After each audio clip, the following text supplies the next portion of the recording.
El estilo de la presentación que vamos a hacer a continuación va a ser un estilo, bueno, de entrevista. Yo soy periodista y productor audiovisual y voy a hacer una entrevista a Alan Barroso en directo con vosotros. Después podréis también formular vuestras preguntas y charlaremos así sobre el libro y que Alan nos cuente pues mejor todo lo que ha querido contarnos, ¿no? con Patria Digna. Y bueno, en primer lugar, enhorabuena, Alan, por sacar adelante el libro y por hacer un trabajo tan excelente. Muchas gracias, Sergio. Se escucha, me lo tengo que acercar para que se escuche bien, ¿no? Sí, yo creo que...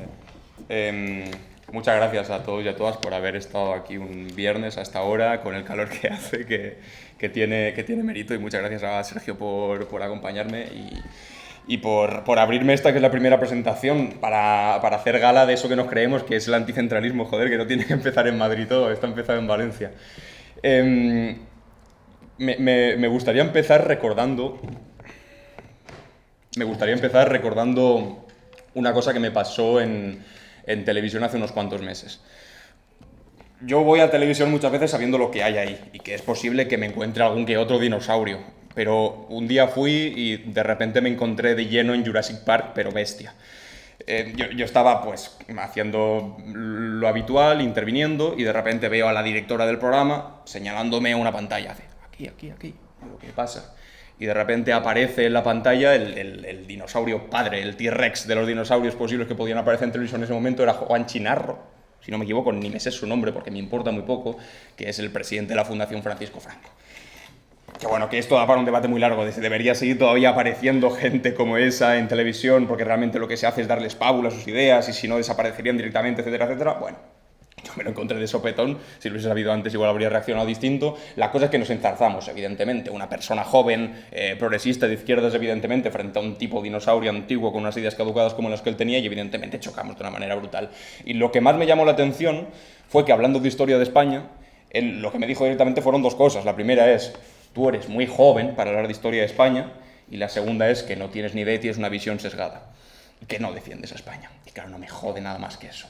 Primero de todo, porque por ser una persona joven no puedas opinar sobre la historia de tu país y directamente tengas que acceder a lo que pasó en la anterioridad, no porque tú tengas unas inquietudes, hayas podido hablar con gente, haya magníficos historiadores que han hecho una labor extraordinaria en documentar todo lo que ocurrió, sino simplemente eres joven y no puedes saber nada sobre eso. Y lo segundo, que España le pertenezca a un tipo triste como ese, que en pleno 2022 sigue siendo presidente de una fundación como la Fundación Francisco Franco. Eso me hizo hervir la sangre, pero a unos niveles absolutos. Y eso no es la primera vez que me pasaba. De hecho, me ha pasado tantísimas veces que este libro es producto de todas las veces que me ha ocurrido eso. De que me echasen mi propio país a mi cara, pero como si lo usasen como un insulto, que te gritasen viva España, y seguro que os ha ocurrido a muchos que estáis aquí, que te lo gritan como si fuese algo que te tuviese que molestar, como rojo de mierda, viva España, no sé qué, viva España, o ni siquiera con una cosa ideológica concreta, sino con el feminismo. ¿Defiendes el feminismo? O una mujer, un hombre feminista que dice algo relacionado con feminismo y te responden diciendo viva España, como utilizando el mismo nombre de tu país, en el que tú has crecido, en el que vive tu familia, en el que probablemente no quieras dejar porque tienes toda la gente y toda tu vida, y utilizan el mismísimo nombre de ese país para atacarte y para hacerte sentir fuera de eso. Y no había nada que me incomodase más. Yo recuerdo en bachillerato y en la ESO que yo estudié en un pueblo de Teruel, y mi clase estaba, no porque Teruel sea así especialmente, ni mucho menos quiero decir eso, pero mi clase estaba llena de gente a la que le gustaba mucho taparse el sol con la mano derecha. Y me gritaban constantemente lo mismo: Alan, viva España, jódete, cabrón. Como, es que si hay alguien que no está defendiendo España aquí, sois precisamente vosotros, porque creéis que gritando muy fuerte viva España defendéis España más que otras personas, pero después os preguntan sobre cosas concretas de cómo defendéis a España de verdad y enmudecéis y no decís absolutamente nada. Es más, ni siquiera sois capaces de defender cuestiones concretas de la historia de España más allá de los 3 o 4 episodios rancios repetidos de siempre, de los que no salen. Hablan de orgullo español y hablan simplemente de Cid Campeador, hablan simplemente de el Imperio Español, de la conquista de América, de los Reyes Católicos y de 4 episodios rancios más, y si me apuras también hablan del franquismo como orgullo nacional, como no tenéis ni idea de lo que es orgullo nacional. Precisamente la nación en España, no como una cosa identitaria, romántica, asociada a un idioma concreto no esa cosa rancia de nación cultural, sino la nación entendida como los españoles hablando por primera vez en su propio nombre. Empezó en el siglo XIX y empezó precisamente no como movimiento conservador, empezó precisamente contra aquellos que pretendían tener un país privatizado, que en aquel momento era el rey Fernando VII. En aquel momento el rey Fernando VII no tenía un país, él lo que tenía era una corte, él lo que tenía no era ciudadanos, él lo que tenía era súbditos. Y hubo un momento en el que los españoles, en medio de una guerra contra los franceses, la guerra de independencia, que realmente en aquel momento se llamaba Revolución Española, no solamente luchaban contra la invasión de los franceses en aquel momento, sino que luchaban también contra la parasitación de lo que era en aquel momento ese país, que no era un país, sino que era una corte, y que por primera vez en la historia empezaron a hacer las cosas por ellos mismos, y dijeron, tenemos voz propia, y vamos a decir por nosotros mismos qué va a ser nuestro futuro. Y de ahí vino la Constitución de 1812, que dijo, por ejemplo, que la soberanía residía en los españoles de los ambos hemisferios, y no en una sola persona, porque hasta el momento la soberanía residía en el rey absoluto, en la persona que lo decía absolutamente todo, y los españoles solamente callaban y trabajaban. Es decir, desde el primer momento, bueno, y después hay un montón de episodios que ahora hablaremos más sobre ellos detalladamente, pero desde el primerísimo momento en el que podríamos decir que se funda la nación española, se fundó precisamente contra aquellos sinvergüenzas que ahora más la reivindican y parece que más les pertenece. Y no me podía hacer nada hervir más la sangre que esa cuestión en concreto, y de esa frustración que he tenido durante tantos años salió este libro, que creo que ha conseguido más o menos plasmar todas esas ideas que tenía, y que al mismo tiempo sirven para, primero, que cuando van a decir viva España, vosotros podéis contestarles, no, mira, si vas a decir viva España, dilo con todas las consecuencias. Y ahora mismo tú no estás diciendo viva España, estás diciendo viva el trapo que tengo en la muñeca, y estoy diciendo más bien viva las cadenas. Viva España es esto. Y entonces aquí hay un montón de motivos para el orgullo nacional, pero el de verdad, no el vacío que solamente se sostiene con golpes de pecho porque es tan endeble que si no lo gritas muy fuerte, y por eso lo gritan tan fuerte, porque si no lo gritan tan fuerte se desvanece en el aire, porque no es nada, porque no tiene fundamento, no tiene sustento. Entonces lo gritan muy fuerte, a ver si gritándolo tan fuerte y poniendo más decibelios a esa cuestión, pues así te olvidas de que no hay nada, de que ahí no tienen absolutamente nada. Bueno, como os decía, va a ser modo entrevista, por lo tanto yo formularé una serie de preguntas a Alan y luego daremos turno para que planteéis también vuestras preguntas, así podéis ir pensando y que al final de la entrevista, conversación que vamos a tener, podáis también preguntar a Alan lo que queráis. Empiezas el libro afirmando una realidad sobre la que basas, digamos, toda la idea conceptual del trabajo, ¿no? Vienes a decir que, digamos, en nuestra historia el grito de Viva España no fue solo un lema reaccionario, sino que fundamentalmente sirvió también para conquistar derechos y estuvo ligado al progreso como nación. Pero también afirmas que lamentablemente ya no es así, que ha cambiado la historia a este respecto. Te quiero preguntar por qué primero, por qué crees que ha cambiado en este sentido, y si no surte el mismo efecto si se reivindica desde el progresismo, ¿no? El gritar Viva España, que si se hace desde ideas reaccionarias. La mayor victoria de los reaccionarios en nuestro país fue que ellos pudiesen decir Viva España sin apellidos. Ahora incluso nosotros, cuando en una especie de reivindicación patriótica del país, si decimos Viva España, en muchos casos lo hacemos añadiéndole un apellido, o ni siquiera hablando de España directamente. Viva los servicios públicos, Viva España progresista, Viva España feminista, Viva España con algo, con un aderezo siempre. En cambio ellos son capaces, porque lo han conseguido y es una victoria conservadora apabullante, arrebatar el nombre de nuestro propio país y que el orgullo nacional directamente se relacione con valores conservadores. Entonces ellos no tienen que decir Viva España machista, porque en muchas ocasiones al decir Viva España, por enfrentarte con quien te enfrentas, ya parece que va implícito lo que estás diciendo. No hace falta que digas Viva España conservadora, porque la mayor parte de gente que grita Viva España está asociado de esa manera. Pero eso, insisto, no ha sido siempre así y por supuesto no tiene que volver a ser así. De hecho ha habido experiencias y cada vez hay un acercamiento mayor de reconciliación con nuestro propio país y un mayor rechazo a que unos pocos sinvergüenzas sigan representando lo que es nuestro país. Durante la pandemia recuerdo perfectamente cómo hubo un pequeño resurgir, que evidentemente estas cosas nunca pasan rápido, nunca pasan a base de tweets, ni a base de stories, ni ocurren en 5 años, ni en 10, seguramente ni en 15, seguramente ni en una sola generación, pero se empiezan a adivinar cosas que tienen que ver con el hartazgo, de que eso siga ocurriendo. Y tampoco es una cuestión de que después de leerte este libro salgas a la calle gritando ¡Viva España! Entonces, porque probablemente desde la izquierda pues parecerás un marciano, pero sí que cuestiones que cuando esos estén diciendo ese tipo de cosas, que realmente no tienen argumentos suficientes como para poder sostenerlo de manera sólida y sostenida en el tiempo. En Patria Digna dices que se adueñaron de nuestro país precisamente aquellos que más se podían permitir no tener patria, ¿no? No tener una identidad nacional asociada. Te quiero preguntar en este sentido si necesitan patria los poderosos y por qué y para quién es importante tener patria, ¿no? Empiezo, hay un apartado de la introducción en la que el capítulo que se titula ¿Por qué es importante tener patria?, que empieza con una anécdota de Margaret Mead, que era una antropóloga norteamericana, a la que en una clase le preguntaron, un alumno le preguntó, ¿cuál es el primer signo de civilización que se conoce? Y la Margaret, en lugar de hablar de una vasija, de una herradura, de algún tipo de arma, dijo, un fémur quebrado y sanado.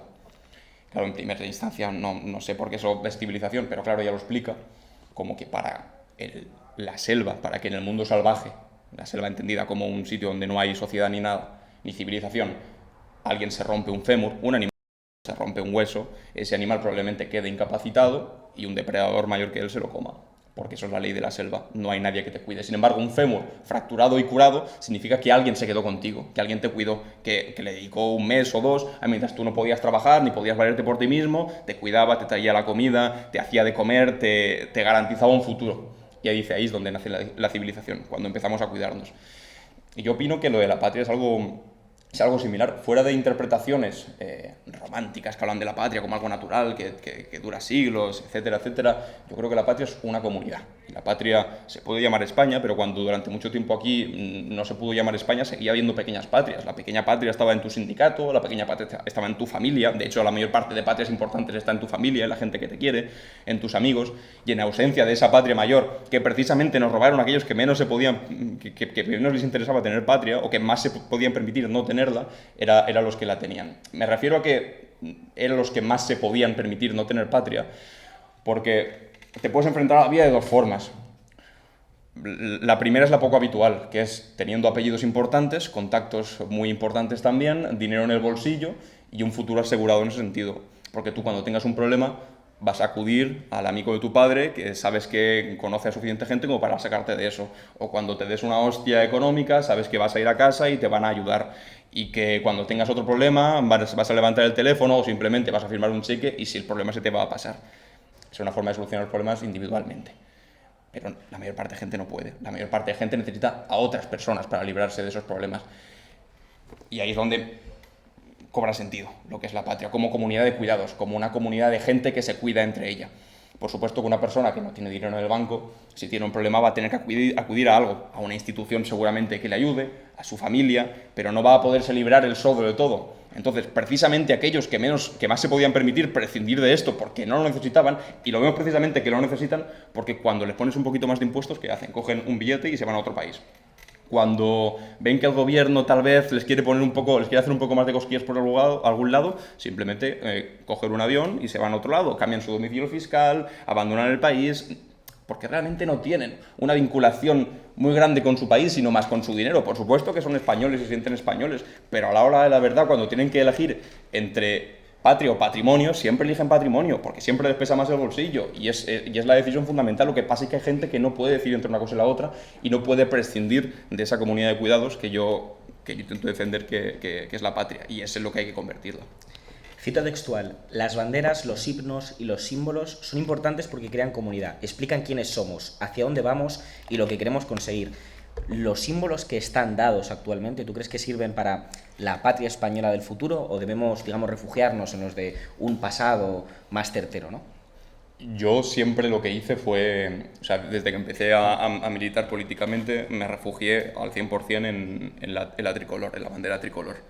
Porque, claro, evidentemente la bandera de España era lo peor que yo podía ver, porque es una bandera que yo veía asociada a la gentuza que se manifestaba contra el aborto, a la gentuza que se manifestaba contra otras lenguas que hay en España, que se manifestaba contra cualquier idea de progreso y que servía constantemente para insultar a la gente que se parecía a mí. Por lo tanto, bueno, y además los colores que durante 40 años asesinaron a gente en este país y los 40 de prórroga que nos llevamos, que los que parecía que tampoco hubo ningún tipo de cambio. Evidentemente yo no podía tener ningún tipo de acercamiento por una bandera como esa. Pero claro, en esa tesitura de un chaval politizado que piensa de esa manera, y seguro que muchos y muchas os identificáis con eso, había dos opciones. La primera es la apatía, porque claro, tú puedes intentar recoger la tricolor y tener una intención de que ahora de repente mayoritariamente no sé, preguntad en vuestro entorno a vuestros padres igual, a vuestras abuelas, a tíos, familiares, qué opinan de la tricolor. Igual algunos se piensan que es de Rumanía, otros ni se acuerdan muy bien. O sea, entornos súper politizados sí que la tenemos muy presente, yo la tengo en el corazón, pero me di cuenta que fuera de los círculos politizados habituales era poco útil. Y entonces a mí me dejaba en una posición de apatía y resignación, porque un símbolo al que mucha gente que igual es un poco apolítica o no está muy politizada, pero sí que tiene como ciertos dejes progresistas, pues la aceptan como suya y punto, y ya está. No sé, ahora con Eurovisión lo hemos visto perfectamente, un montón de gente progresista, pero de la cabeza a los pies, poniendo la banderita de España cada vez que Chanel le daban 12 puntos, pues con todo un sentido del mundo. Entonces, claro, ¿qué era lo que había que hacer? Cada vez que le dicen 12 puntos a Chanel, decirle, no, pero pongas esa bandera, porque esa bandera no sé qué, no sé cuánto. Eso es asumir la derrota, y además querer mantenerla para siempre, creo yo. Que yo entiendo lo difícil de cambiar la cosa, pero yo creo que es asumir la derrota e intentar mantenerla para siempre, porque hay gente que ya está emancipado de eso, que ha entendido que no puede ser que un símbolo que representa a su país y que le sale natural casi ponerlo cuando algo le sale bien y le gusta a su gente, cuando gana la selección algún partido o con la Eurovisión, que le sale natural. Me parece que es difícil plantear una cosa distinta. Y entonces, cuando nosotros nos quedamos atrás o nos abstraemos de esa decisión y no queremos apostar claramente por decir, ok, esto no es solo vuestro, es de todos los españoles, y de hecho puede ser más progresista que lo que estáis planteando vosotros con esta bandera, las dos opciones que decía, una es la frustración, que es el pepito grillo que siempre le dice a la gente, no, porque realmente esto no es así, hay que estar muy enfadado porque hubo una dictadura de 40 años, tal, que no es incompatible realmente con lo que estoy planteando yo ahora. Y hay otra opción que también es la radicalización, que es como nosotros no comparecemos, como no estamos ahí, como no defendemos una posible idea de España, pues aquella persona que quiera tener esa identidad en algún momento, pues la va a encontrar de los que la de más dura, más descarnada, que son evidentemente siempre la extrema derecha, porque son los que hablan de patrias sin complejos. Lo que pasa es que hablan de patrias sin complejos sin fondo, como estábamos diciendo antes. Entonces, frente a esos dos secarrales, la frustración y la radicalización por parte de la extrema derecha, yo creo que tenemos más que ingredientes suficientes, y esto no es una construcción de ahora, sino es simplemente rebuscar un poco nuestro pasado para rescatar momentos en los que de verdad poder estar orgullosos y decir, ok, nuestro país no es esto que está intentando decir, sino que es lo otro. Yo digo que la historia realmente no es una cosa que está ahí y punto, y que tú solamente la coges y la consultas. La historia, en muchos casos, es un plato preparado, y en ese plato preparado no quiero decir que sea una invención, sino que es un plato preparado en el que hay un montón de ingredientes disponibles, y tú tienes que elegir con qué ingredientes cocinas ese plato. Entonces, claro, durante mucho tiempo hemos cocinado nuestro plato. No hemos cocinado, nos han cocinado nuestro plato y nos lo han presentado de esa manera con los peores ingredientes, con los más rancios, con los más antiguos, con los más carcas. Entonces, claro, tú veías ese plato y daba ganas de vomitar. Pero es que hay otros ingredientes disponibles, que son todos los que he intentado recopilar yo aquí. Hay ingredientes disponibles de orgullo popular, de la gente haciendo cosas y de las élites abandonando y huyendo de este país cuando las cosas se movían y de verdad el progreso avanzaba. Y esos ingredientes están disponibles. Lo que pasa es que muchas veces o nos lo han intentado negar como si no existiesen, o directamente han dicho que, bueno, eso, que no. O lo han intentado negar diciendo que no es así, o que no existen directamente. Y sí que existen, lo que pasa es que hay que cogerlos y hay que cocinar con ellos. Entonces hay que elegir nuestro plato, con qué lo hacemos, con los ingredientes de siempre, con los rancios, con los cargas, con los que saben mal y con los que huele a cerrado, o con ingredientes frescos, populares, que están ahí disponibles. Lo que pasa es que hay que cogerlos y hay que presentarlos. Y yo creo que esa es la labor fundamental de este libro.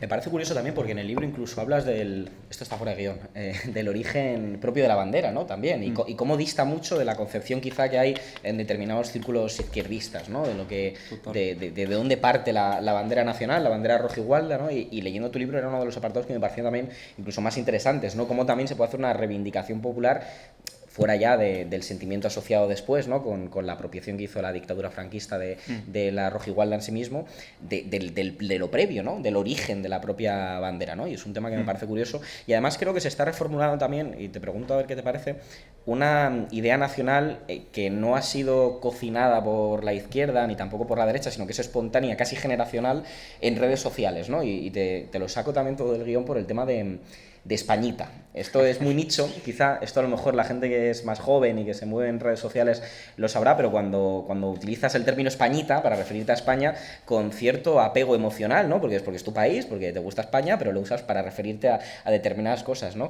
¿Crees que, digamos, están cambiando las tornas en este sentido? Es decir, que de alguna forma estamos volviendo a reconciliarnos los españoles con nuestra identidad nacional y que esto va a ser una cuestión casi generacional. Una cuestión generacional es Claro. evidente, y además es una cosa cruda, porque tiene que ver con yo, una persona que sufrió la dictadura y que con esa bandera igual le mataron a un padre, a un abuelo, un hermano, vivió 40 años encerrado en su propia casa, pues evidentemente es muy difícil que tengan ningún tipo de apego con esos colores, es evidente, es evidente. Y yo nunca le reprocharía, pero ni esto, a una persona que parte de eso. Y aún ahora, o sea, gente de mi generación que lo ha vivido muy fuerte porque tenemos todavía familiares en las cunetas, joder, porque tiene todo el sentido del mundo. Aún así, es evidente que ese cambio opera y que se está produciendo y que generacionalmente pues cada vez jode más que haya unos carcas que además tienen ideas que no tienen nada que ver con la España de hoy en día, que se parece más a la España de hace 80 años, sean los únicos que pueden sacar la bandera y que esa bandera se asocie a sus ideas en concreto. Lo que decías de la bandera y de la historia de la bandera no es tanto en el libro, cuando hablo de la bandera, una forma de reivindicar la rojigualda, porque no me interesaba tanto eso, sino explicar cómo el mismo símbolo es capaz, de un momento a otro, representar cosas radicalmente distintas. Y eso al mismo tiempo que nos enseña cómo, a pesar de haber nacido la rojigualda como un emblema, que sí, que venía de la Marina Española, de la Armada Española, pero que empezó a utilizarse como emblema político a partir de la Guerra de Independencia y asociada a la Constitución de 1812 y, por lo tanto, enfrentada a la monarquía absoluta de Fernando VII, es decir, enfrentada a los valores conservadores de aquella época, que llevaba incluso la milicia nacional, que era una milicia progresista, enfrentada a los absolutistas, que se peleaban a diario en las calles y en los frentes. ¿Cómo pasó de aquello, bueno, y de ser una bandera de la Primera República en la que bordaba la palabra libertad, etcétera, etcétera, a una bandera que representó lo peor de nuestro país? Y eso puede ocurrir, y eso al mismo tiempo que ilustra que de un símbolo que en un momento fue progresista pudo pasar perfectamente a ser conservador, quiere decir exactamente lo mismo. Y eso no quiere decir que eso vaya a ocurrir en pocos años o que de aquí para mañana ya venga, a partir de ahora la rojigualda progresista, no, eso es un proceso lento, evidentemente, y no se da solo, no opera en el aire. Pero quiere decir que todos los símbolos están abiertos a... No voy a decir disputa, porque es que lo de disputar el símbolo nacional de España suena como a cliché ya de vamos a disputar la bandera de España y parece que sacarla y ondearla mucho. No, eso es una tontería, es una gilipollez y quien lo haga seguramente... Y queda como friki, además. Y queda friki, además. Claro, sí, O sea, lo más friki de todo es la gente que se siente súper española y el 12 de octubre, por ejemplo, me flipa, porque pasa cada año. Sí. Señores y señoras vestidos enteros de arriba abajo con la bandera de España, gorro de bandera de España, una cinta aquí con la bandera de España, la gafa de la bandera de España, una corbata bandera de España, camisa de bandera de España, pantalón bandera de España y bandera de España hasta los putos zapatos. Y es como, tú no eres un patriota, tú eres un fricazo. Claro. Además, y si verdad quieres a tu país, no lo hagas eso. O sea, no lo hagas eso, de verdad. es muy curioso porque hay países latinoamericanos en la que eso constitucionalmente es un ultraje a la bandera. O sea, esto es curioso, pero es verdad. Es decir, utilizar la bandera, el símbolo nacional, para hacer gorras y para ponértelas como si fueras un friki que quiere mucho a su país y que le recuerda a todo el mundo que estamos en España, mira, estamos en España, tengo una gorra, no sé si te has enterado. Pues esto es algo que en determinados países incluso se considera un ultraje a la nación y a la patria, ¿no? Aunque algunos crean que es todo lo contrario, que es como glorificar la identidad nacional, ¿no? Sí, total. Dices en el libro que el patriotismo se demuestra, no se proclama. ¿A qué te refieres con esto? Esto es como, no sé si os suena el vídeo este del Chucky de Cieza, que dice, no es el Chucky de Cieza, es el tío este que saca una pistola en Callejeros, creo, y dice, si saca la pistola para usarla. Pues esto es parecido, o sea, si sigues el patriotismo es para usarlo, no para quedarte en la pulserita y ya está, ¿sabes? Porque es que sacan el patriotismo pero no lo usan.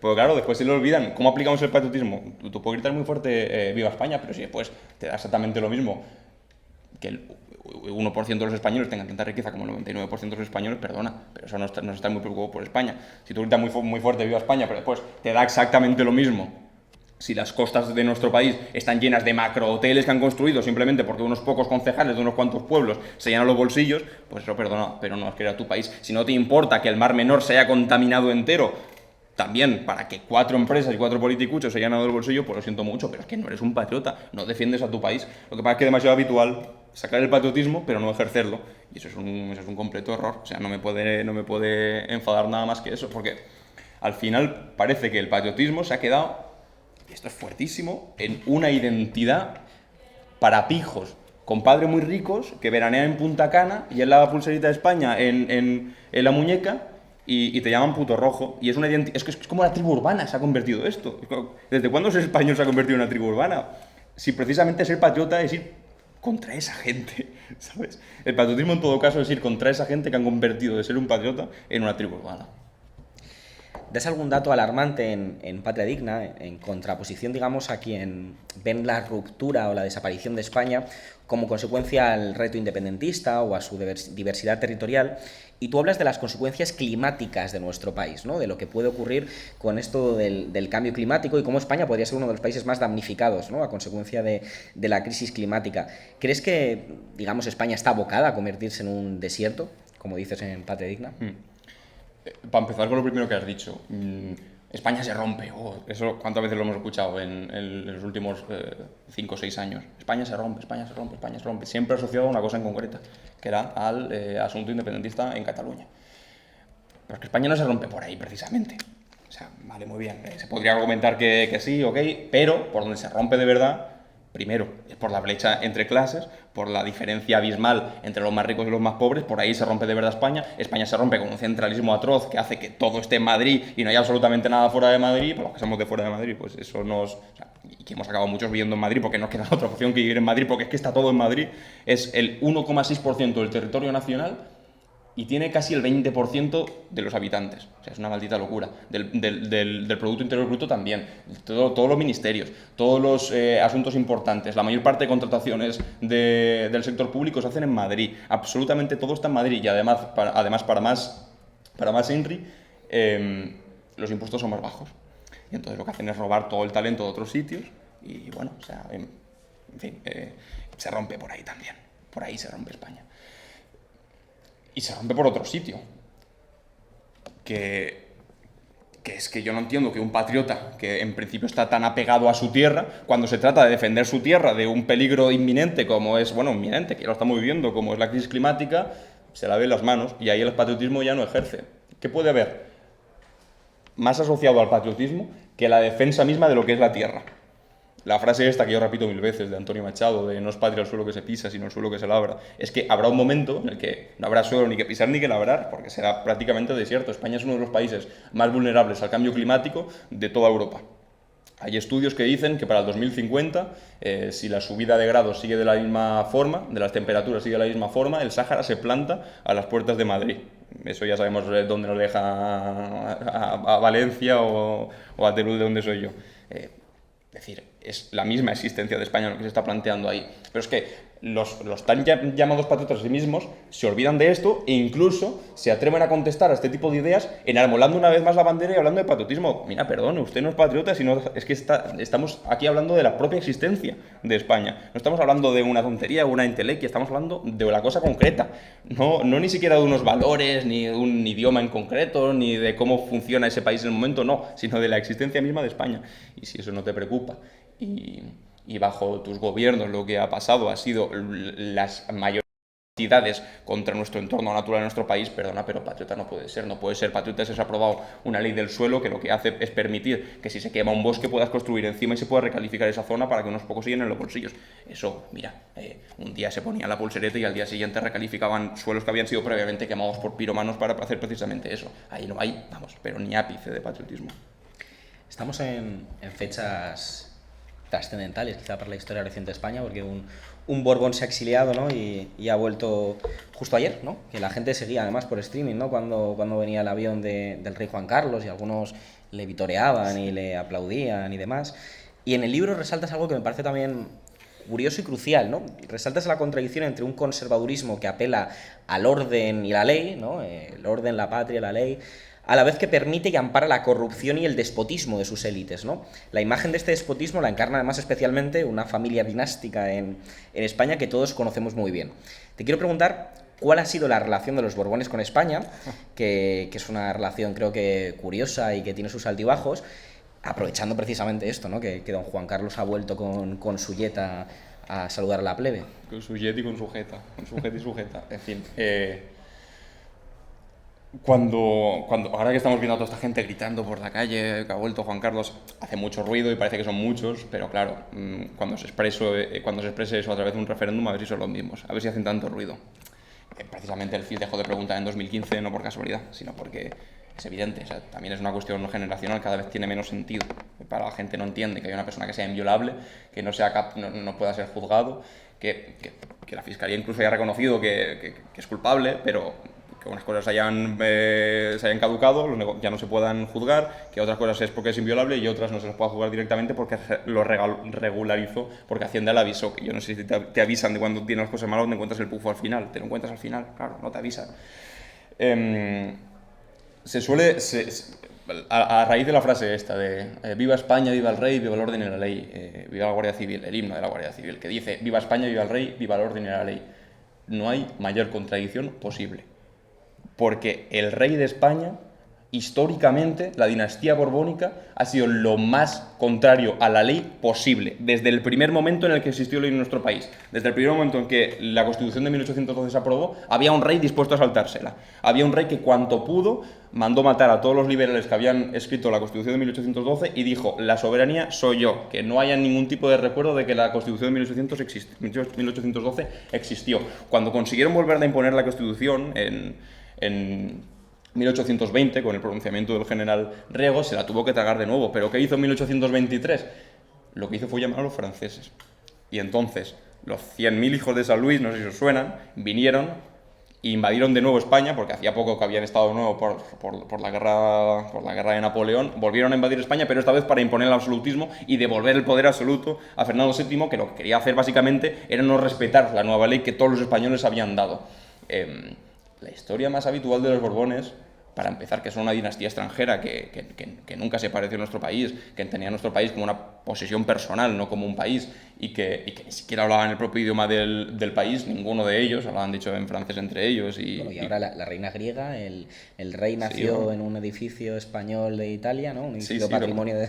Juan Carlos llegó con 10 años a España sin saber hablar castellano, porque... Sí. Bueno, y con su mujer tampoco hablaba, con la reina tampoco hablaba en castellano, y el rey Felipe creció en una casa en la que tampoco era el primer idioma el castellano. Ahora con Leticia igual sí, porque Leticia sí que viene, como podríamos decir, de donde venimos todos, de la plebe.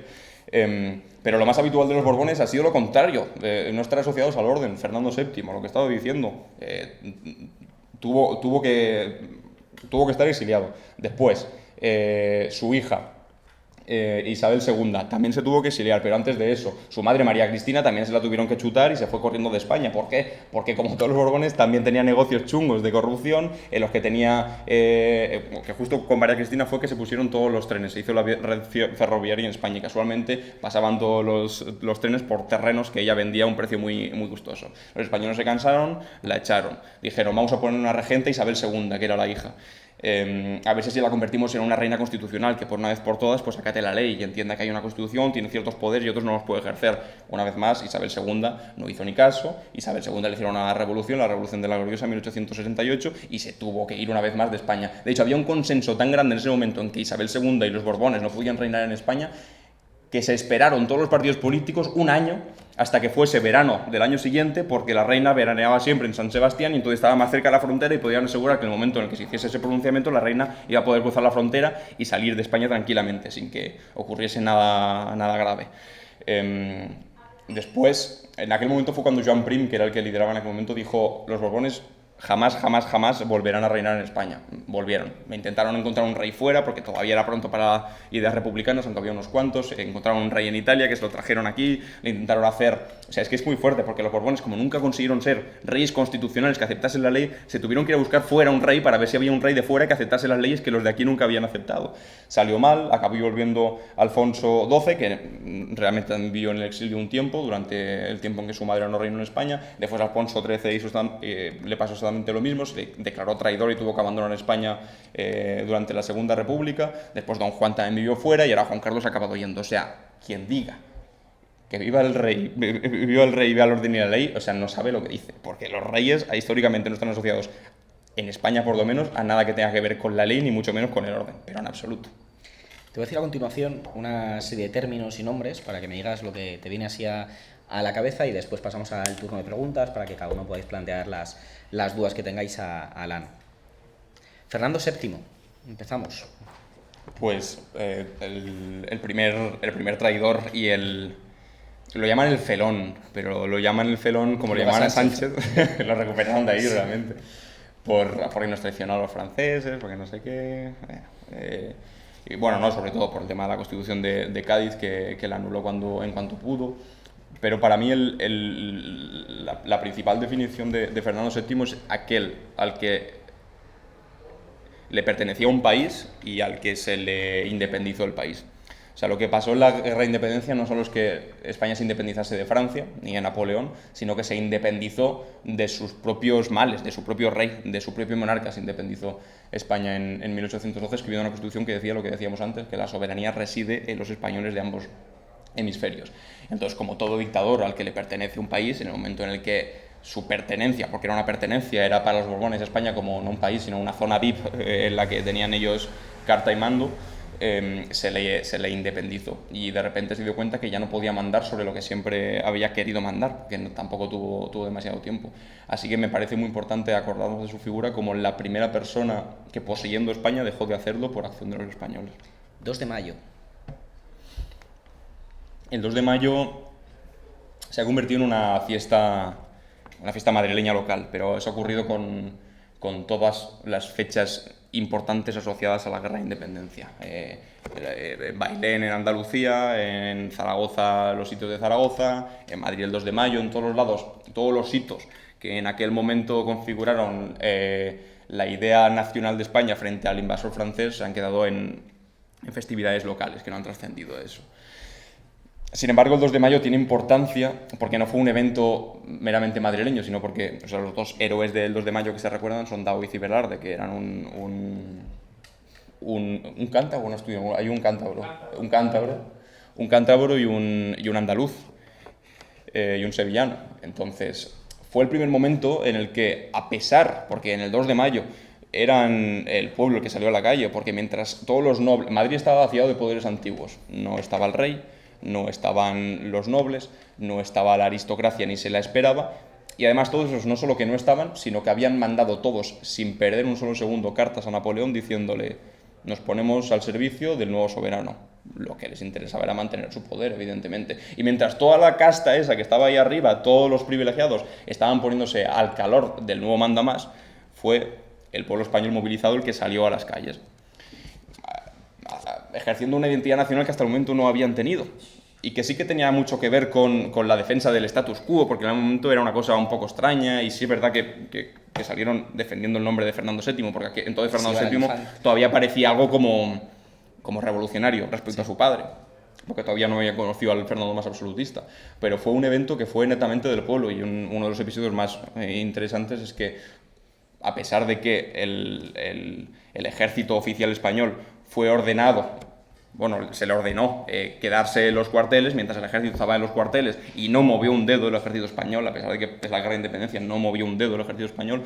Las calles estaban llenas de la gente llana del pueblo, y precisamente a través de ahí nacen todos los ejemplos de todos los guerrilleros, que por cierto guerrilla es una palabra que nace en España. El concepto de guerrilla evidentemente es mucho más antiguo, pero la palabra guerrilla, que se ha utilizado desde entonces en miles de ocasiones, nació en España en aquel momento de la Guerra de Independencia, luchando contra los franceses, y eso fue lo que permitió que el ejército a partir de entonces estuviese lleno de ideas progresistas, porque muchos de los líderes que surgieron de la Guerra de Independencia eran líderes que no tenían que ver con los líderes que siempre venían que siempre habían en el ejército, que venían de familias nobles, con mucho dinero, con muchos títulos, sino que eran líderes populares que en sus respectivos pueblos, como conocían al dedillo su territorio y odiaban que hubiese un invasor que comía su comida, vivía en sus casas y que los oprimía, pues salieron al monte y se hicieron grandes militares que después la monarquía se tuvo que comer, aunque algunos los acabó asesinando por liberales. El empecinado, por ejemplo, ahora empecinado quiere decir, es un sinónimo de una persona tozuda, que insiste, que consigue las cosas. La palabra empecinado adquirió ese significado porque el empecinado fue un guerrillero que en 1812 luchó contra la invasión francesa, y después, cuando Fernando VII volvió a España, en principio habían ganado los españoles y lo que el empecinado quería, Fernando VII mandó matar al empecinado porque defendía la Constitución de 1812. Así que ya está, hablamos de mayo. Hablabas de liberalismo, ¿no? También la palabra liberal y el concepto liberal, ¿no? Nació en España. Sí, en la Constitución de 1812 igual. Liberales se enfrenta a los serviles. Que ahora parece que liberalismo es defender a los ricos de bajadas de impuestos y cuatro tonterías más, cuando no. Es una palabra que también nace en las Cortes de Cádiz y está asociada a eso, es un antónimo de serviles. Los serviles eran los que querían mantener el absolutismo de Fernando VII, los liberales eran los que querían cambiarlo todo y liberarse no solo de una doble dominación, no solamente de la de los franceses, sino también la de Fernando VII. Bueno, pues a los liberales de boquilla habrá que llamarles también serviles, ¿no? A partir de ahora. Serviles, eso es. La Gloriosa, a ver qué nos puedes contar. Bueno, como hemos hablado un poco antes de la Gloriosa, que fue la Revolución de 1868 que echó a Isabel II por corrupta una vez más, y fue para sacarlo rápido, fue un momento en el que se sacó a la reina gritando «Viva España con honra». Y bueno, después vino la Primera República, todo el asunto del rey Amadeo de Saboya y lo que hemos comentado antes. República. Hostia, claro, después República. República tiene asociado un componente nostálgico grande en nuestra socialización política y al mismo tiempo fueron ambos los dos momentos de mayor progreso que ha vivido nuestro país, que no era ni siquiera un progreso revolucionario. Si nos enfocamos sobre todo en la segunda, que era una cuestión de sentido común, de casi incorporarse a Europa, que no, algunos presentan la Segunda República como si fuese aquí una confabulación judeo-masónica entre los mayores partidos comunistas existentes y eran todos bolcheviques, y ni mucho menos. Es decir, el presidente de la República fue Nícido Alcalá Zamora, que era un tío no, era una persona que había sido ministro del rey, que había sido ministro de Alfonso XIII, y había ministros conservadores por todos los lados, y el pacto en San Sebastián, en el que se gestó la Segunda República, no tenía nada que ver con valores puramente asociados a la izquierda. Lo que pasa es que después han conseguido hacer ese vuelco porque parece que toda la Segunda República fue eso, un terror bolchevique y ni mucho menos. De hecho, muchas de las ideas... Indalecio Prieto tenía una frase cuando formaron el Frente Popular que decía: el programa que llevamos en otros países de Europa sería considerado de derechas, de lo moderado que era, porque pedía 4 cosas básicas, que como vamos a tener una educación decente que no está asociada a la Iglesia, vamos a hacer una reforma agraria porque los terratenientes era una locura el poder que tenían, que acumulaban y que amasaban en aquel momento, y 4 cuestiones básicas más. Pero al mismo tiempo que la República formó toda esa posibilidad de un futuro mejor y de incorporarnos a unas ideas nuevas de progreso y algo más parecido a lo que había en Europa en aquel momento, también ha constituido después una enorme losa en nuestro imaginario. Porque mientras Mélenchon en Francia es capaz de hablar de la Revolución Francesa, mientras Jeremy Corbyn hablaba de Robin Hood, que robaba a los ricos para darse a los pobres, nosotros desde España, siempre que tenemos que hablar de historia progresista de nuestro país, volvemos a los mismos episodios de siempre.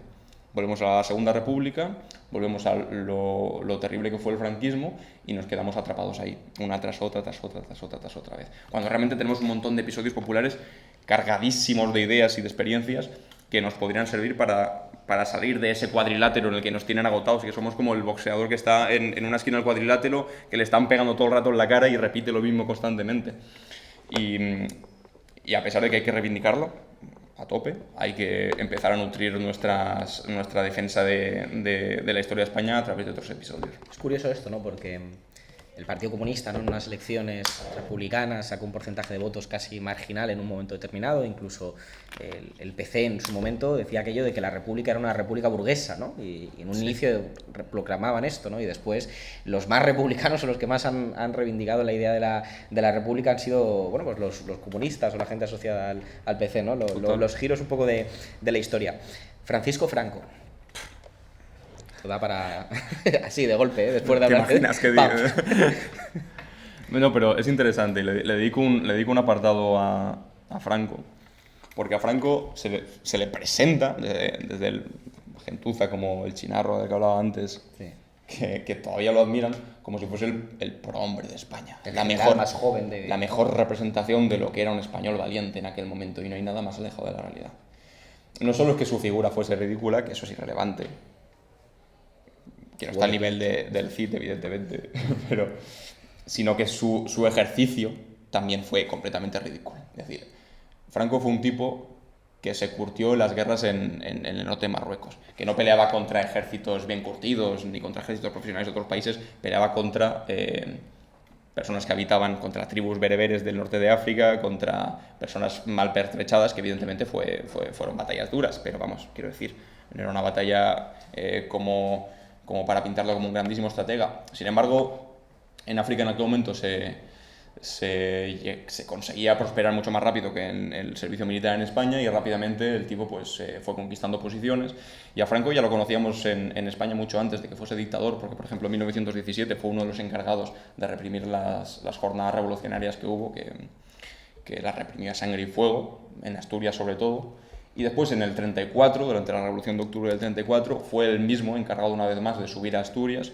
y de, bueno, pues contra picos y trozos de dinamita que tenían los mineros, utilizar armas y utilizar contra los propios obreros que estaban en aquel momento en huelga por la entrada de la CEDA, de la extrema derecha, del fascismo en el gobierno de España, contra esos obreros que utilizaban picos, armas y estrategia militar que habían traído directamente del norte de África. Es decir, tenían una consideración por el proletariado español, por la clase obrera española de aquel momento, tenían exactamente la misma consideración que contra las tribus del norte de África que combatieron antes. Los deshumanizaban, los trataban peor que animales. Entonces, cuando la derecha entendió que la vía electoral no iba a ser la mejor forma de acceder al poder de nuevo, tras las elecciones del 36, vieron en Franco pues, un estratega ideal que tenía experiencia de sobra para reprimir a la clase obrera española, porque sabían que si de alguien dependía un triunfo o no un triunfo de la derecha a nivel militar, era de que se reprimiese a la clase obrera trabajadora, porque la Sanjurjada, el golpe de Estado que se intentó en los primeros años de la República, fue detenida precisamente por la movilización de los sindicatos y de la clase obrera organizada. Entonces Franco era una persona que estaba preparadísima para eso, no para ganar una guerra, sino para reprimir a gente utilizando los peores métodos posibles. Cuando Franco ganó la guerra, no sé en qué año era, lo tengo aquí, creo que fue en el 41, en Galicia, en un verano, en un discurso, no sé si un arrebato de sinceridad o el tío lo quería decir porque era un desvergonzado, dijo: esta es la primera cruzada en la que los ricos que entraron salieron todavía más ricos. O sea, lo reconocieron directamente de que esto era una guerra no para hacer mejor España, sino simplemente para hacer mejores, para hacer más ricos a sus ricos. Y a pesar de eso, de que Franco, bueno, era la gallina del huevo de oro, porque quien se arrimaba a él ganaba dinero a mansalva y era la máxima expresión de la corrupción. Recuerdo, por ejemplo, en el 49 que Juan Domingo Perón, a través de Evita, mandó muchas toneladas de trigo a España y ni siquiera tocaron el suelo español, porque antes de que tocasen el suelo español, toda la gente que tenía alrededor Franco ya se había encargado de vendérsela a otros países en un momento en el que la hambruna era grave en nuestro país. Pero además de eso era un tipo mediocre, y hay 2 o 3 anécdotas. La primera anécdota de todas es que nada más acabada la guerra civil se le presentó un tipo, un europeo, no recuerdo su nombre porque es un poco complicado, pero bueno, está citado en el libro, que le prometió que él era un alquimista muy dotado y era capaz de convertir materiales como el hierro y otros materiales en oro. Entonces Franco, que era un tipo que estaba muy cercano a posicionarse con temas relacionados con esoteria y convertir, pues le dio todos los recursos disponibles, le cedió aulas de la Universidad de Salamanca, le puso gente a trabajar y al final evidentemente fue engañado, no podía convertir oro. Y dices, bueno, lo pudieron engañar una vez, está bien. Pues no, porque a poco tiempo después, un montón de geólogos del régimen, queriendo complacer a Franco, le dijeron que habían encontrado un montón de yacimientos de oro también en España, y Franco salió con el pecho lleno de orgullo diciendo: España va a ser una gran potencia porque hemos descubierto un montón de oro. Al final lo habían engañado también. ¿Qué pasó después? Que el tonto de Franco, le vino otro hombre que dijo que era capaz de generar un petróleo sintético mezclando agua con elementos vegetales. Y entonces Franco se lo creyó, le puso una facultad entera de gente a trabajar para él, desvió incluso agua del Guadalquivir, si no recuerdo mal, y al final, evidentemente, le volvieron a engañar. Pero aquí es más gracioso porque estaba incluso metido su conductor, su chofer. Decía que no, el coche con el que te llevo funciona con este petróleo sintético. Lo único que querían era sacarle pasta a Franco. Y una vez más lo engañaron. O sea, es tan ridículo la vida de Franco y es tan mindundi este señor que parece que fue tan grande, que realmente no fue nada. Y ya con esto acabo, con Franco, que le he dedicado mucho tiempo, que cuando estaba terminando la Segunda Guerra Mundial, Franco todavía estaba convencido de que el eje, de que los fascistas iban a conseguir la victoria.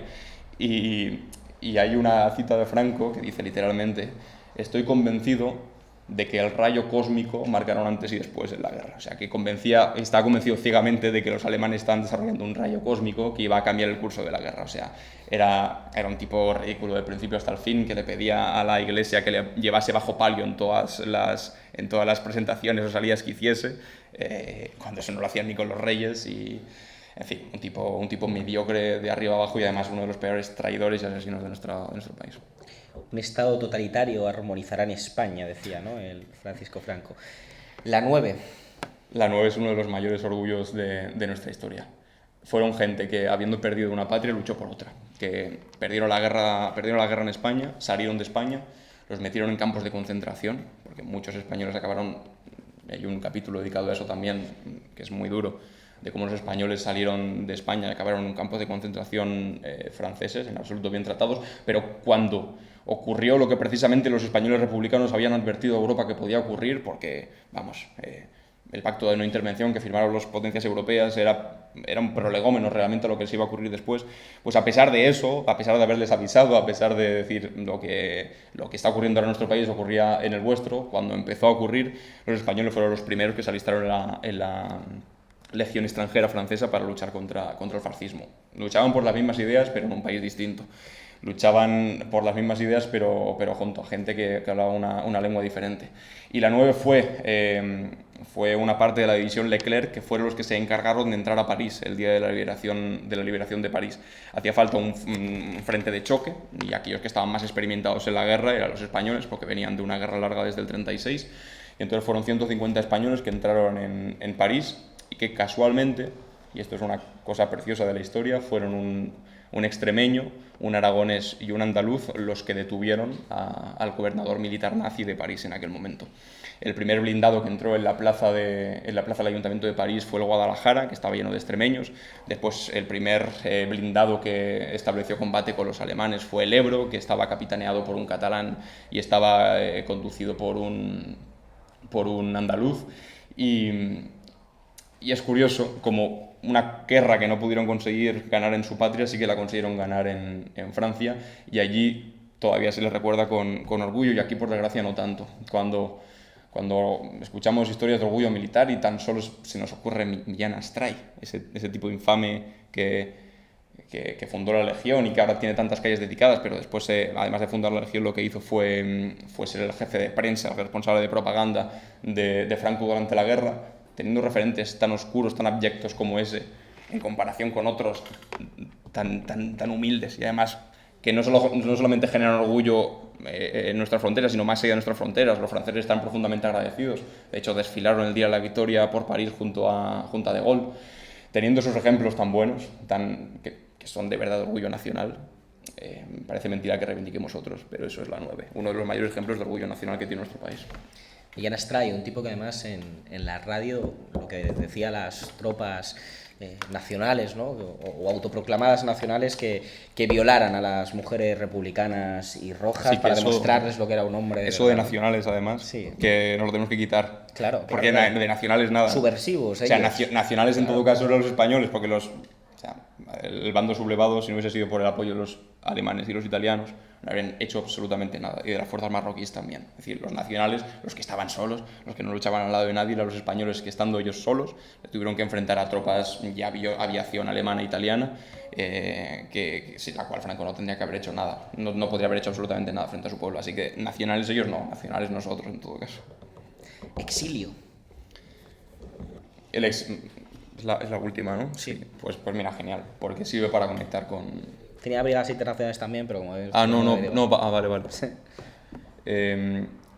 Exilio tiene que ver con lo mismo de la 9, con gente que se tuvo que ir fuera de España y que siguió combatiendo fuera de España lo que en España no había conseguido ganar. Pero más allá de eso, exilio sirve para hablar de otra cosa, que es del exilio interior, porque siempre hablamos de exilio exterior, pero en España ha habido durante mucho tiempo exilio interior. E incluso ahora mismo no podríamos decir que hay un exilio interior, pero sí que hay muchísima gente viviendo sin sentir un país bajo sus pies, como de dónde soy, de que me siento parte. Porque si España es la cosa rancia que parece que es, no me puedo sentir parte de eso. Y por lo tanto se sigue viviendo como una especie de exilio interior. Toda la gente que se quedó y que no pudo ir, se quedó viviendo en eso, en un exilio interior terrible que no solamente te habían arrebatado tu país, sino la posibilidad incluso de llorar a tus muertos, que es una cosa que todavía después de 40 años de democracia, por desgracia ocurre. ¿Y brigadas internacionales quieres y cerramos? Y cerramos con eso. Sí. ¿Llevamos mucho o no? No, no te preocupes. Una horita, un poquito menos. Las brigadas internacionales también son uno de los mayores motivos de orgullo de nuestra historia. Y aquí también hay una historia guay, porque en el 36 iba a haber los Juegos Olímpicos, iban a celebrar los Juegos Olímpicos en Berlín. Lo que pasa es que en el 36 en Berlín ya mandaba mucho un tipo infame con bigote. Y entonces se estableció un debate. ¿Hay que ir a esos Juegos Internacionales, a esos Juegos Olímpicos, o no hay que ir? Estados Unidos debatió bastante, se inclinaron por no ir, al final acabaron yendo. España decidió que no iban a contribuir en eso. Pero eso no significa que iban a quedarse sin Juegos Olímpicos. Eso significa que iban a hacer unos propios en España.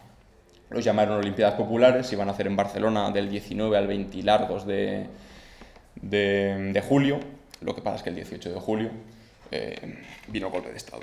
Entonces coincidió con que había más de 20.000 deportistas en España, internacionales, entre los que también había un montón de judíos exiliados que ya no podían estar en su país de origen, en Alemania, porque los estaban persiguiendo, y se llenó España de deportistas que también llevaban en su acción una alternativa a la celebración de unos Juegos Olímpicos en un territorio a todas luces fascista que oprimía a sus sindicalistas, que oprimía a los judíos y a cualquiera que le llevase la contraria al nacionalsocialismo.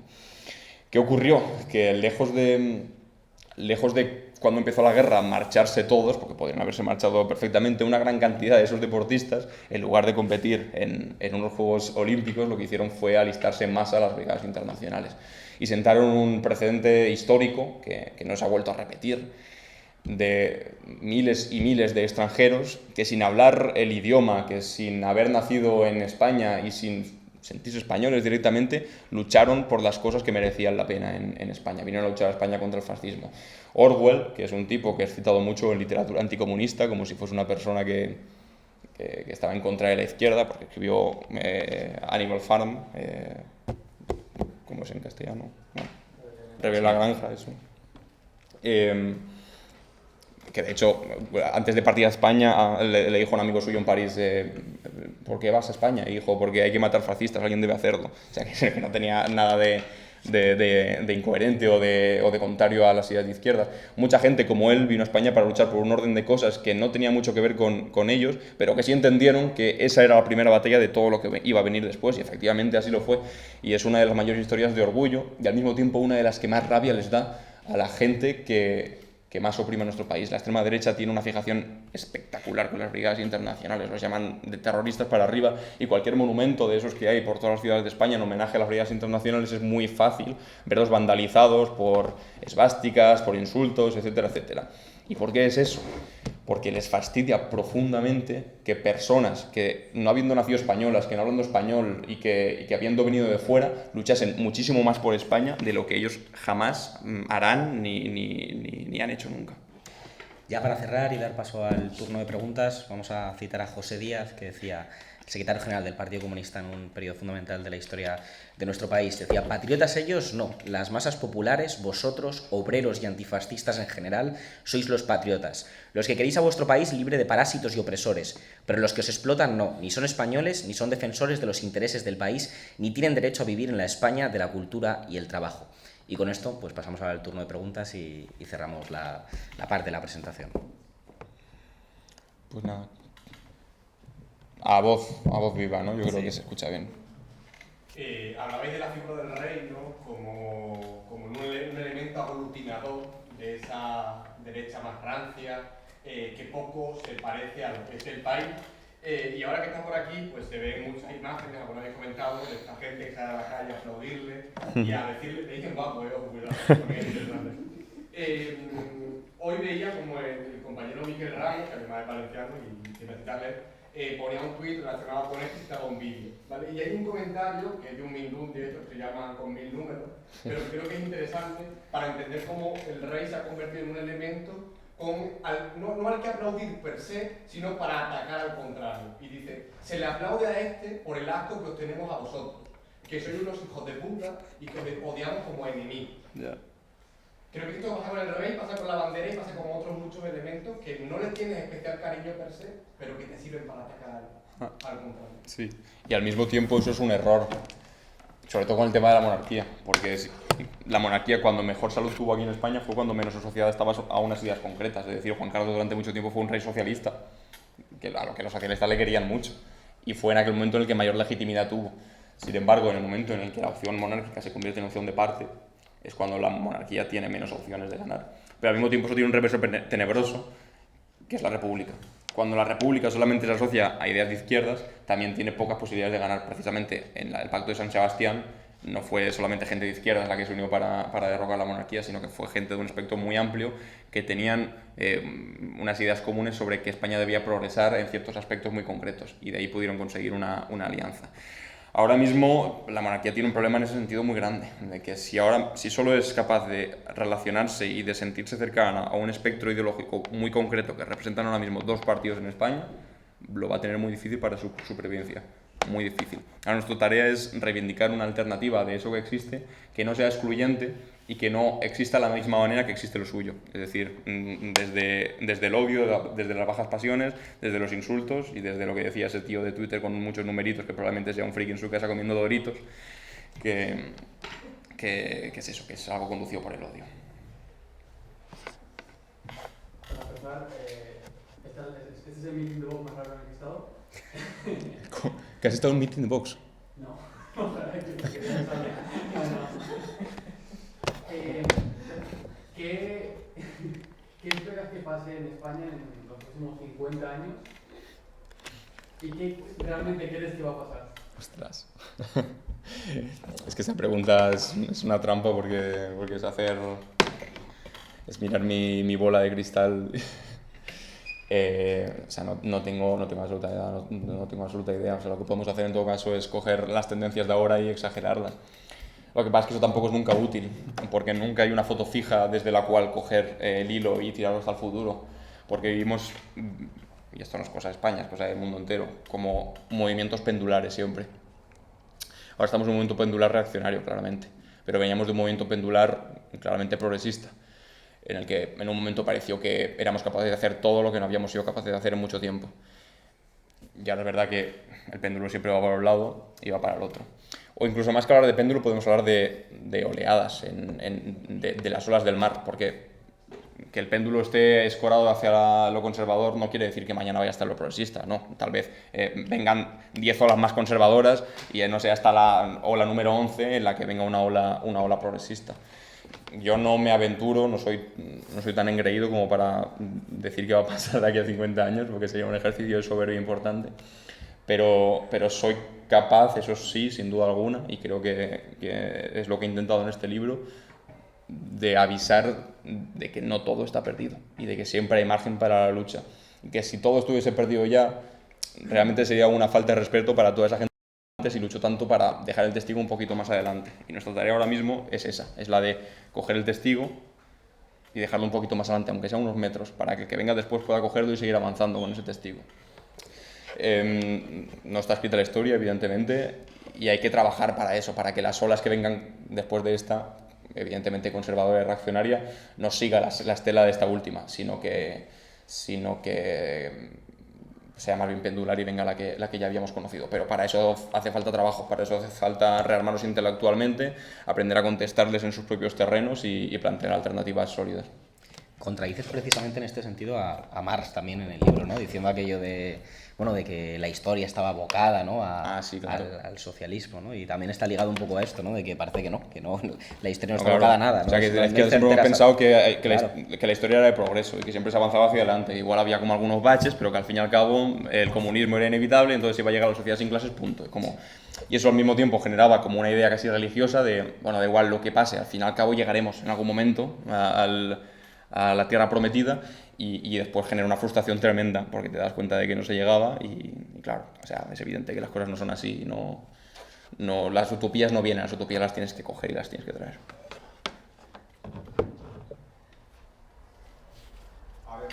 saber qué crees que es lo que hace que una persona sea de izquierdas o de derechas. Porque yo, por ejemplo, mis abuelos franquistas todos, mis padres, a ver, tiraban un poquito también para allá y llego yo y de repente, pues claro, y de izquierdas a saco, republicano, de gay, o sea, de todo.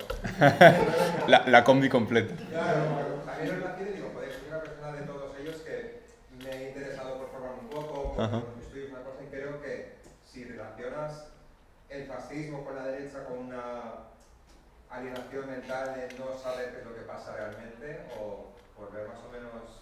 Pues, o sea, no sé quién se lo leí, pero decía, hoy en día ser de izquierdas o de derecha se ha convertido en una cosa bastante triste, que es, si una cosa lo hace alguien de izquierdas, esa cosa es de izquierdas, y si esa cosa lo hace alguien de derechas, es de derechas. Porque se ha pervertido un poco, ¿no? Y aquí lo hemos vivido perfectamente. Hemos tenido gobiernos de izquierdas y gobiernos de derechas que al fin y al cabo económicamente hacían cosas muy parecidas, ¿no? Entonces al final más se acaba convirtiendo en una especie de identidad a la que yo me he adscrito siempre, o sea, evidentemente soy de izquierdas, pero que a la hora de cambiar cosas le costaba cambiar un poco cosas, porque se había quedado en eso, en simple identidad. Entonces a mí me interesan cosas que trasciendan ese tipo de divisiones y que vayan más allá. Y eso no es que haya que construirlo, es que ya existe realmente, lo que pasa es que es difícil traducirlo. Por ejemplo, y hay cientos de encuestas disponibles sobre este asunto, si tú buscas qué porcentaje de población, al preguntarle si están de acuerdo con que los alquileres se tengan que regular porque es inasumible que una mayor parte de la juventud tenga que dedicar hasta el 90% de su salario para poder independizarse y vivir solos en un piso, hay un 80 y largos % de los españoles que dicen que sí. Sin embargo, si a esa política le pones el apellido de izquierdas o de derechas, pues seguramente la otra parte, la otra mitad, estará enfrentada a esa idea. En España, por ejemplo, también tenemos una conciencia respecto al cambio climático, a la crisis climática, bestial, espectacular, que también alcanza niveles, de hecho, de los más grandes de toda Europa, porque sabemos que somos un país verdaderamente vulnerable, que sabemos lo que son las sequías, que sabemos lo que es pasar calor y el riesgo que hay, y nuestros ríos se vacían, nuestros pantanos no se llenan, vamos, lo sabemos perfectamente. Y si preguntas también, hay un 80 y largo % de personas que son conscientes de que hay que hacer algo para eso. Pero esto con un montón de temas. Con el tema del feminismo, si tú planteas cuestiones feministas muy básicas, también hay una gran mayoría de personas que las aceptan. Si tú planteas cosas como los impuestos, por ejemplo, subidas de impuestos, hay una encuesta muy reveladora que salió hace un par de años, en la que una mayorísima, amplísima parte de los españoles estaban dispuestos a que se pagasen más impuestos y eso repercutía en mejores servicios públicos. Es decir, hay un sentido común de progreso que se tiene que activar de alguna manera, pero cuando a ese sentido común le pones un apellido de una cosa o de la otra, ya en vez de convertirse en aquel 80%, se convierte en la mierda de siempre, el 50% contra el 50%. Y esto no me lo he inventado yo realmente. O sea, Julián Guita, por ejemplo, lo decía, ser de izquierdas es conseguir el fin. Y es verdad. O sea, yo no le voy a pedir carne a nadie. ¿Tú estás de acuerdo con que las grandes empresas tienen que pagar lo que tienen que pagar para poder financiar nuestros servicios públicos? ¿Sí o no? Me da igual de dónde vengas. Sí, pues venga, vayamos juntos. No hay nada peor que ser autocomplaciente y solo querer juntarte con los que ya desde un primer momento piensan como tú. Y ya tienen las ideas muy marcadas en la cabeza, porque realmente la mayor parte de gente no es así, porque, no sé, en los entornos de colegas no tan politizados, seguro que muchas de estas cuestiones también son sentido común, y seguramente es más fácil acercarte a ellos de esa manera y que compartan cosas parecidas a ti, que a través de otros sitios que son más estériles, pero como en la tele se grita más sobre ellos y se habla más fuerte y genera más polarización, pues parece que son los fundamentales, pero que nunca lo son. Yo creo que hay consensos ahí que ya están fuera y que los podemos traer y que podemos hacer cosas muy útiles con ellos.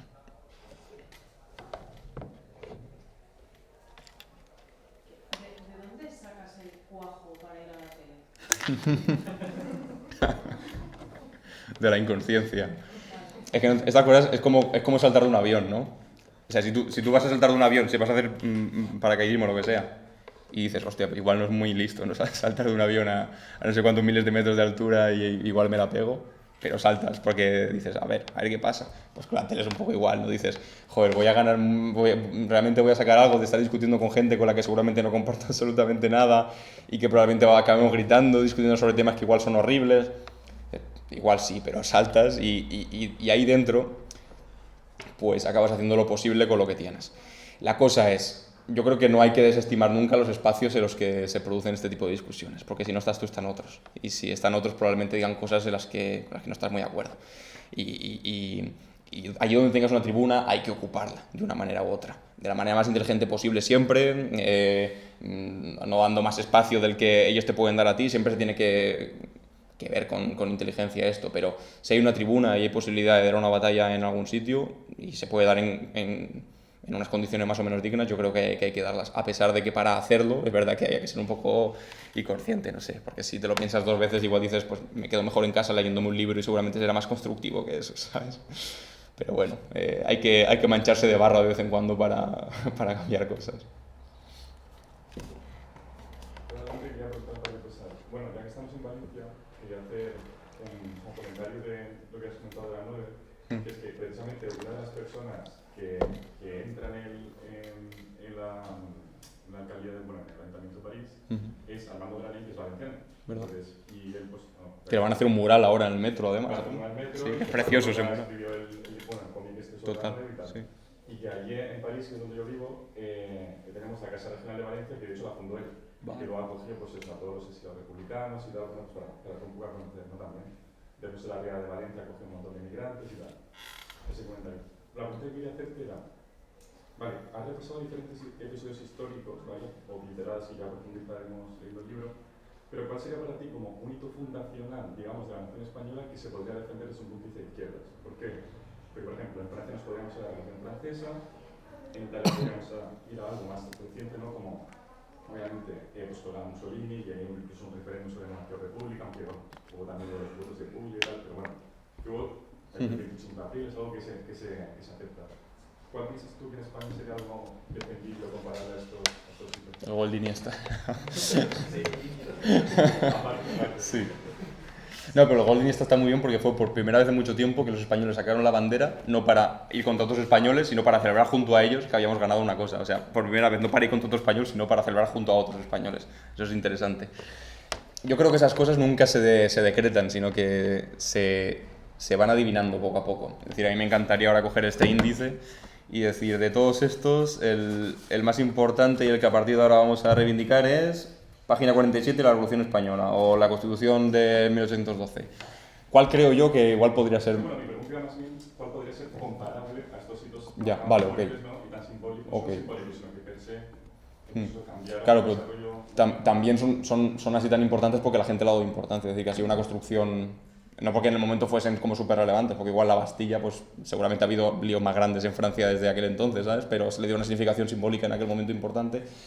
Pues yo insisto mucho en todo lo que va desde 1808 a 1812, que es cuando de hecho se puede decir que se funda la nación española, cuando Agustín Argüelles, que era un diputado liberal asturiano, salió y dijo la Constitución, españoles ya tenéis patria, que de hecho hay una cita que es literal eso, españoles ya tenéis patria, porque es la primera vez, lo que decía, que se desprivatiza España y que España deja de ser propiedad de una sola persona y pasa a ser de todo su pueblo.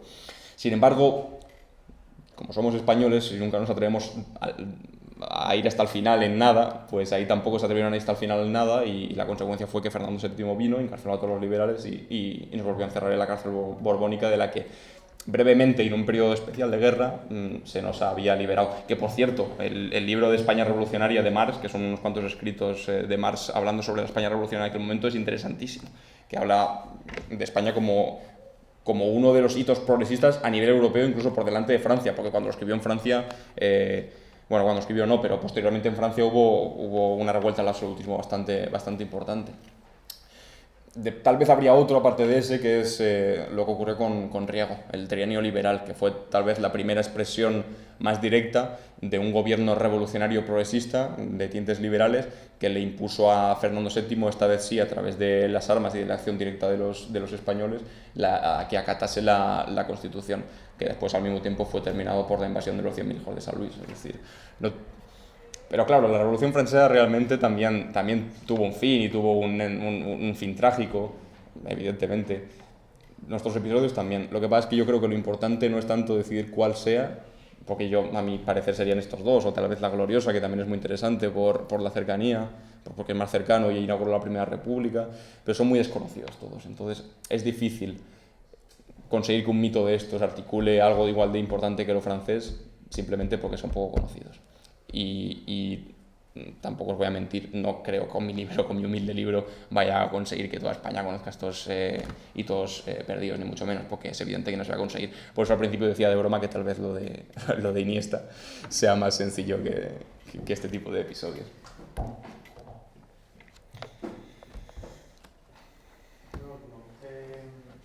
¿Alguna vez has pensado en ir más allá de un libro, como ahora ya bastante, pero algo más potable? ¿Más potable? Potable. Ah. Más votable, o sea, quiere te vas a decir meter en que política. si voy a presentar a la selección. No, que va. O sea, y de hecho yo creo que personalmente a mí a nivel de salud mental me va mucho mejor no meterme en esos líos y que además soy más útil fuera que dentro. Eso decía también Yolanda Díaz, antes del ministerio, decía, no, yo no quiero el ministerio, no, por Dios, no, yo no quiero... Pero a Yolanda Díaz se le veía venir, joder. Bueno, No, de verdad, o sea, que no sé, tampoco digo nunca de este agua no beberé, pero no, o sea, la respuesta es negativa, ¿no? Entre lo de meeting de box y lo de potable ya... Te has coronado, macho. Bueno, pues...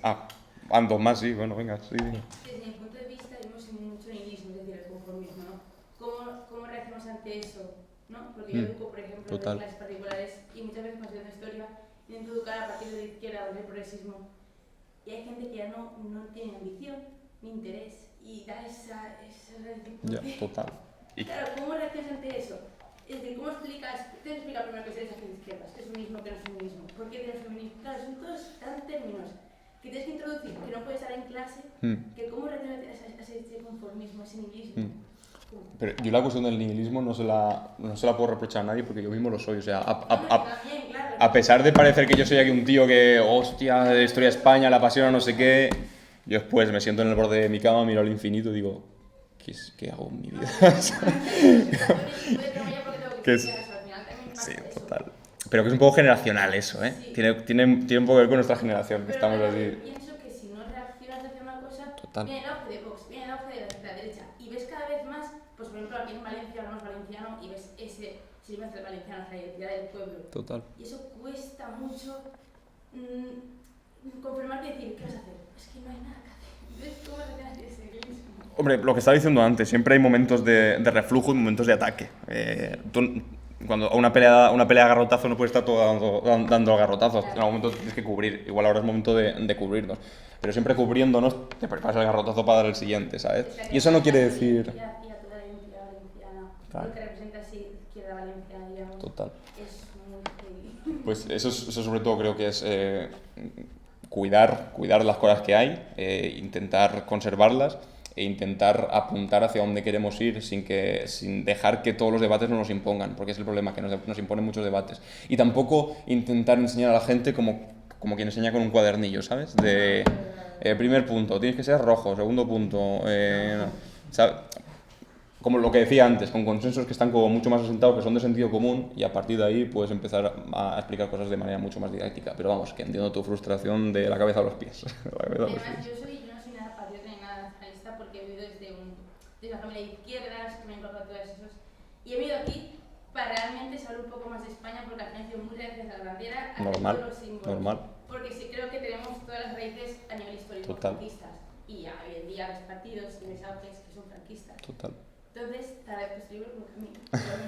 Jo, pues Voy a leerlo y me voy hace a ver mucha cómo ilusión. está España Me hace mucha ilusión, era y para cómo eso. se puede vivir ese sentimiento de colectivismo y patriotismo.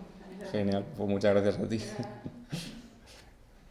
¿No crees que es importante tener símbolos distintos a la ola reaccionaria que hay? Porque al fin y al cabo, para mí, por ejemplo, la bandera me importa, son colores encima de tela, me importa más la propuesta. Total. Pero en una movilización, por ejemplo, lo que más te llega es el símbolo. Si compartes el mismo, ¿no crees que puede, no sé? Sí, pero sí, o sea, estoy de acuerdo y eso es un debate largo e interesante, pero al mismo tiempo tú ves, por ejemplo, a la gente que celebraba a Chanel y no ponía, o también, pero cuando ponía la bandera, no ponía como libertad, era esa bandera o no ponía otra bandera. Y eso era gente que probablemente era progresista, mucha de ellas, ¿sabes? Pero por desgracia solo se utilizan en eventos deportivos o como en Eurovisión. Total. En política nunca. Total. Y antes de utilizar banderas de partido, aunque yo pueda ser muy afín a un partido, no me gusta porque es como, no sé, una movilización que de un partido no representa a toda la ciudadanía. Sí, y es lo que hacen constantemente, sí, que una parte intenta rogarse un todo, es evidente. Y es complicado. Por eso lo que decía antes, no tendría sentido salir de esta charla y sacar todos una bandera roja igual de repente significa hoy la bandera roja igual de significa feminismo, querernos todos mucho y las empresas públicas, ¿sabes? No, es evidente que no. Lo que pasa es que sí sirve para desprivatizar un símbolo que ahora está en manos de muy pocas personas y que es lo que tú dices, que se ve solamente en las manifestaciones de unos pocos partidos políticos. Y no es tanto sacar a nosotros en las nuestras, sino es decirles, ¿qué hacéis, payasos? La bandera de todos los españoles no tiene que ver con vuestras ideas rancias y retrógradas. Tiene más que ver, tal vez, el primer paso es ese, es el recriminarles este tipo de comportamiento. Es que en Alemania no se usa la bandera, por ejemplo, alemana para un partido. O sea, ven que la imagen de Merkel quitándole la bandera a uno de los diputados y diciendo esto no se usa aquí. Total.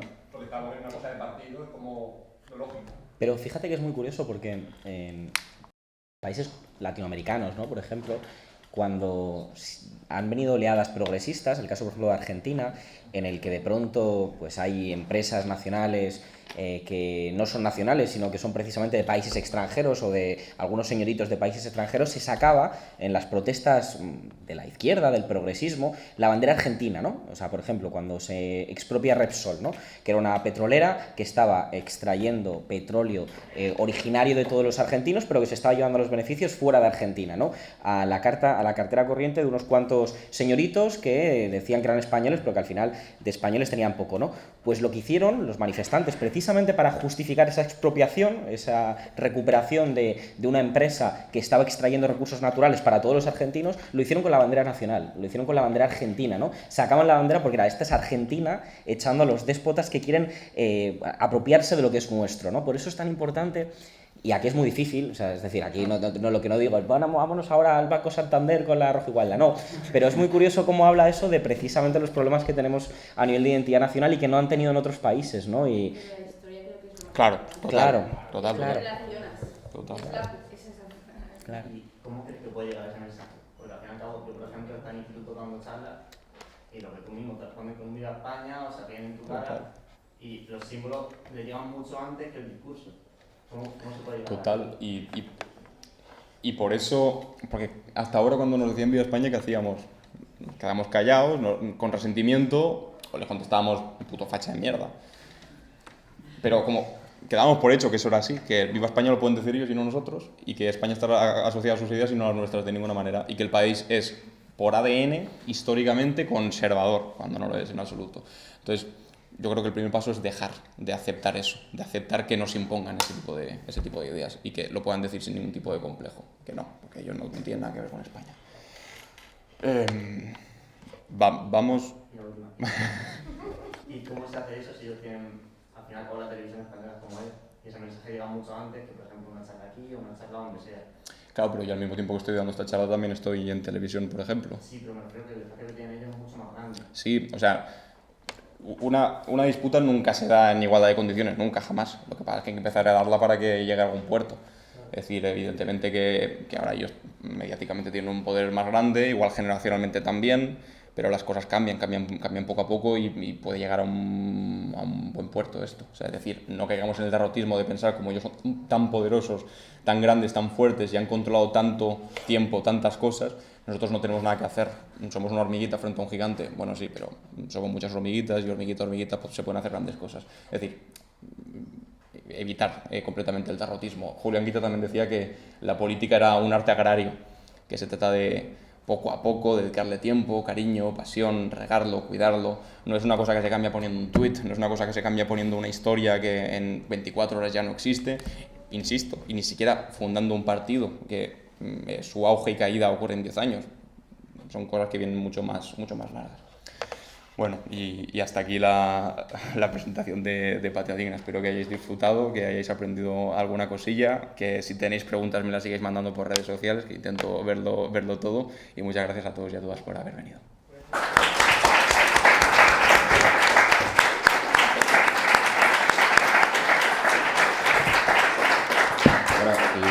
Ahora acercaos con el libro para que os lo firme aquí Alan.